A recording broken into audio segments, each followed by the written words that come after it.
સાણંદ તાલુકાના વિરોચનનગર ગામ આવેલ.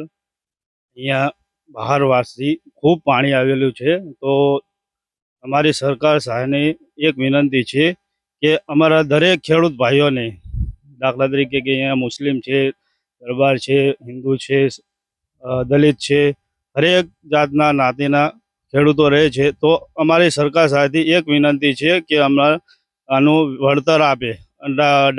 ડાંગર છે, એરંડા છે, તુવર છે, અનેક જાતના કઠોળો વાવેલા હતા. તો ખેતરોના અંદર બહારથી બહુ ખૂબ પાણી આવ્યું છે. કેટ હમાણું, સાતી હમાણું પણ પહોંચી ગયું છે. બહારના રસ્તા બી બંધ હતા અને એગ્રોમાંથી દરેક વસ્તુ બાકીમાં લાવેલા હતા, ખાતર, મોહર, બિયારણ, અનેક વસ્તુ.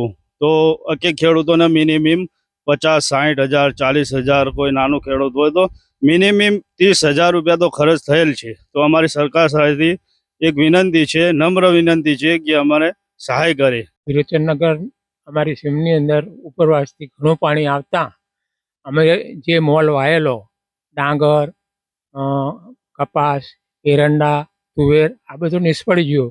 અને અત્યારે હાલમાં પણ એટલું જ પાણી પડ્યું છે, 4 ફૂટ પાણી ખેતરોમાં છે. એટલે અમારે કંઈ લેવાનું રહ્યું એવું નથી. એટલે અમે સરકારને વિનંતી કરીએ છીએ, આપ સાહેબને વિનંતી કરીએ છીએ કે જેમ બને એમ તમે વહેલી અમને સહાય કરો તો અમને કંઈક નુકસાનમાં કંઈક વળતર મળે. નુકસાન અમારે ઓછામાં ઓછું 50,000 જેવું નુકસાન થઈ ગયું હોય. દરેક પાકના વાવેતર, ડીઝલ.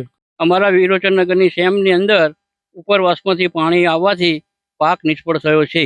એટલે ડાંગર, પછી કપાસ, એરંડા, તુવર આ ત્રણેયનો પાક નિષ્ફળ થઈ ગયો છે સાહેબ, બરાબર.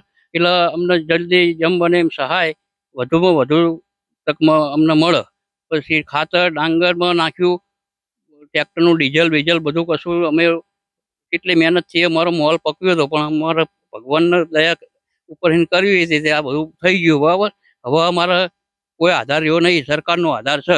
એટલે સરકાર અમને બને એમ જલ્દી સહાય આપે. માં motor driving, safe and sure driving. Driving એ શોખ સાથે આપની મોટી જવાબદારી પણ છે. અમારા ઇન્સ્ટ્રક્ટર દ્વારા સચોટ અને સરળ માર્ગદર્શન.